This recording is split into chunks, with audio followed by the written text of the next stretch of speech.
A este cerdito le llegó su Navidad por fin. Hey, qué mal, lectores, Luis Miguel acá en otro video a la F, una reseña a la fresca en Instagram. Hoy el libro que nos congrega es Animal Farm de George Orwell, y esta reseña en específico y este libro es patrocinado por Books and Books, la librería colombiana que vende libros para aprender inglés y también literatura en sus idiomas originales. Ellos me mandaron este libro que yo les pedí porque hace mucho quería leer y estoy reseñándolo porque ustedes saben, seguramente lo conocen, este libro es magnífico, así que hoy vamos a dedicarle eso, una reseña corta, muy fresca, muy freestyle, así que pongan atención pues. Animal Farm o Rebelión en la Granja es la historia de la granja animal, una granja en la que sus animales se rebelan contra la tiranía humana. Esta revolución justa y exitosa, liderada por los cerdos de la granja, pronto va corrompiéndose y termina por parecerse a la tiranía misma de los humanos, contra quienes los animales se habían levantado en un principio. Todos sabemos el carácter político y crítico que tiene la obra de George Orwell con 1984 y todos sus textos periodísticos, pero este libro específicamente, Orwell dijo en un prólogo, en unas entrevistas, lo siguiente con respecto al origen de esta obra, la idea que la coincidió en una introducción que le hizo al libro. Dice que a mi regreso de España me propuse denunciar el mito soviético en un relato que pudiese entender casi cualquiera y que pudiese traducirse fácilmente a otros idiomas. Rebelión en la Granja es el primer libro en que intenté fusionar con absoluta conciencia de lo que hacía, la intención política y el propósito artístico. Y es que definitivamente este libro tiene una carga política muy grande, una alegoría total a los regímenes soviéticos y también a las dictaduras que ocurrieron sobre todo a principios del siglo XIX, perdón, del siglo XX. De hecho, la sucesión de eventos y personajes tienen una relación casi diáfana con la Revolución Rusa, y precisamente este libro toma muchos elementos. Sus personajes son personificaciones de personas reales en la historia. Eso lo vamos a ver un poco después, muy brevemente, pero acá lo que sí quiero enfatizar es precisamente en eso de los nombres, no en el sentido alegórico histórico que tiene la obra, sino en un sentido más o menos traductológico y narrativo quizás. Por eso precisamente no voy a entrar en detalles históricos, ni sobre qué trata la obra, ni sobre las interpretaciones que se han dado, ni nada de eso, ni su valor, digamos, histórico o político, porque eso hay muchísimo en internet y de eso habla todo el mundo, y quizás de eso hable en mi reseña del estante literario en YouTube, no lo sé. Pero hoy me voy a centrar en algo que en traducción y en narrativa se llama los caracterónimos. Los caracterónimos son los nombres propios simbólicos que resaltan algún aspecto de la personalidad de un personaje. Eso lo vemos muchísimo en las obras literarias, sobre todo en las obras infantiles.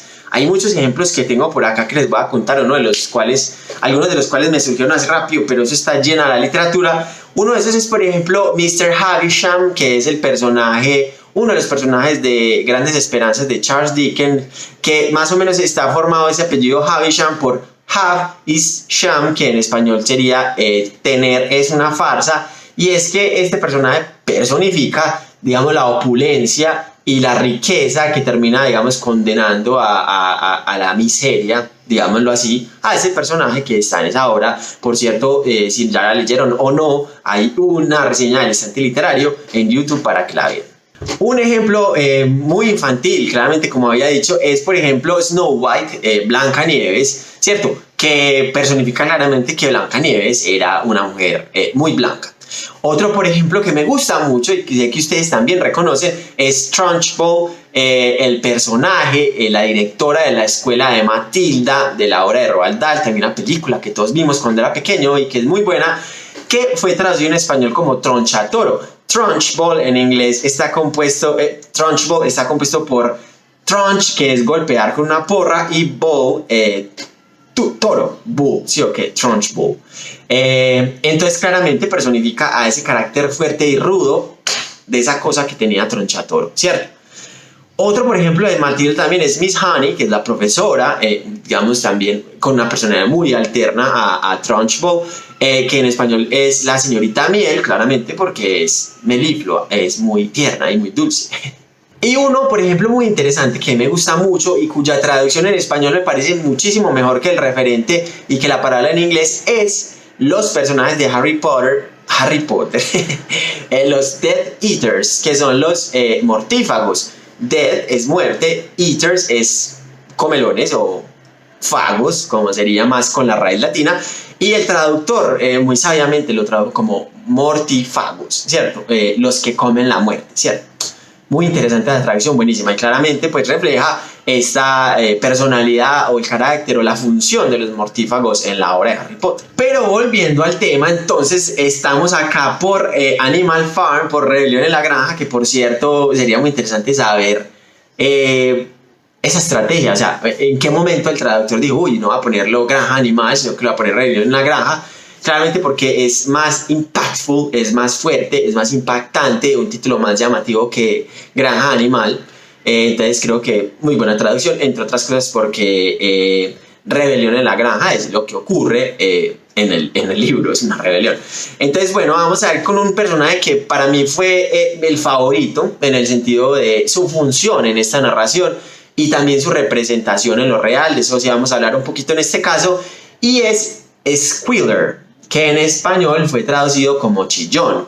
Squealer es uno de los cerdos que gobiernan la granja animal y es sobre todo el vocero, el de la propaganda. Es un personaje muy interesante, entre otras cosas, porque squeal en inglés significa to make a shrill cry or noise. Y también la segunda acepción es to turn informer, ¿cierto? Cuando lo traducen, hay muchas ediciones de Rebelión en la Granja, algunas de las cuales traducen algunos personajes, otros no, algunos dejan Squealer, Boxer, algunas otras traducen boxeador, chillón o el nombre de las granjas. Pero en este caso, al traducir chillón, sí, claro, está la primera acepción, que en inglés es to make a shrill cry or noise, que es como hacer un ruido, un sonido de grito, pero se pierde quizás la segunda, que es to turn informer, y eso es precisamente lo que hace Squealer en Rebelión en la Granja, es un informador, es el que informa de los cambios, noticias y cosas del gobierno de los cerdos a el proletariado, que es el resto de los animales de la granja. Con él ocurren cosas muy interesantes que da escalofrío pensar que eso históricamente ha pasado y pasa, y es que era el modificado de cambiar la historia y de hacer la propaganda. Hay muchos ejemplos reales acá. En la novela se desaparece históricamente la presencia de un personaje, se va modificando. Es uno de los cerdos que inicialmente hace la revolución y tenía ideas diferentes al cerdo principal, a Napoleon, que es aquí el autor. El cerdo principal y el cerdo este que desaparecen es Snowball, bola de nieve, como lo tradujeron, que representa a Trotsky, y Napoleón representa a Stalin, ¿cierto? Todos sabemos que Trotsky fue exiliado de Rusia y después asesinado por Stalin, y de eso mismo pasa más o menos acá, ¿cierto? Entonces, ese Squealer lo que hace es dar las noticias del gobierno, y lo que es muy interesante es que claramente hay una modificación de la historia de la granja, como también ocurrió en la revolución, en el régimen ruso socialista y muchos otros regímenes, que se trata de cambiar la historia. Los que hayan leído 1984 saben que ahí había un ministerio de la verdad, creo que se llama, no sé, que era el encargado de reescribir la historia y obviamente borrar toda la memoria que no conviniera al régimen. En este caso se modifica de todo, se modifican las máximas que tenía la revolución, se modifica la memoria y los recuerdos que había sobre Snowball, se modifica las reglas que había, todo eso, los derechos y las canciones, incluso muchas cosas que tienen significación en la obra se modifican con el paso del tiempo, y el emisario, el informador, es este Squealer, ¿cierto? Que tiene claramente, como venía explicándoles, es un caracterónimo porque es un nombre, se refiere a ese aspecto de su personalidad, que es el informador, también el chillón, ¿sí? O que el que vocifera por ahí cosas, la mentira.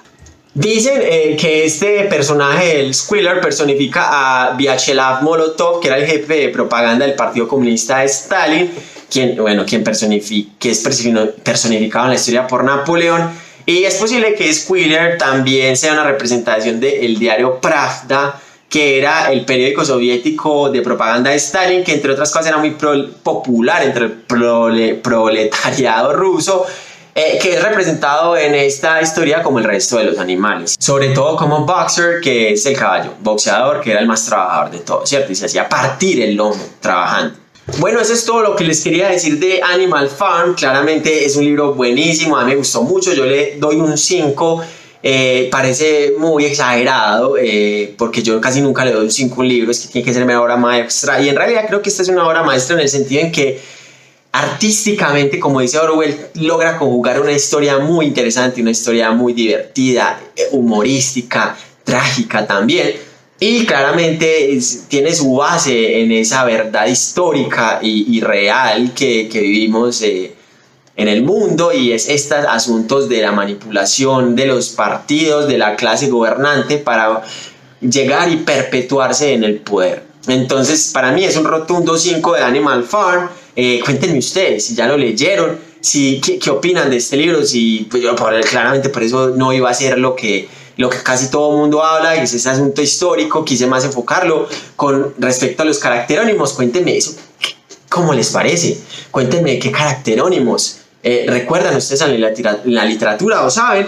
Mientras tanto, yo los dejo y les invito enormemente a que antes del 31 de diciembre de 2020 compren en booksandbooks.com.co, ahí les voy a dar la página de todas maneras para que vayan, libros con mi descuento de el estante literario. Es el código de descuento, se llama un 20% de descuento. Aprovechen que tiene muy buena oferta. Quiero agradecerle nuevamente a Books and Books por haber patrocinado esta reseña. Me divertí mucho con este libro, bonita edición, muy sencilla pero muy linda, tiene unos buenos prólogos, unas buenas reseñas, entre ellas una del New York Times, así que definitivamente es un libro de relectura, me pareció magnífico para leer en inglés, lo recomiendo mucho porque a la larga es una fábula, entonces su vocabulario no es demasiado intricado, no es complicado, es un libro corto, menos de 130 páginas, entonces nada, libro perfecto para leer en inglés. Cómprenlo en Books and Books, ellos lo tienen allá. Muchísimas gracias a ellos por esta reseña y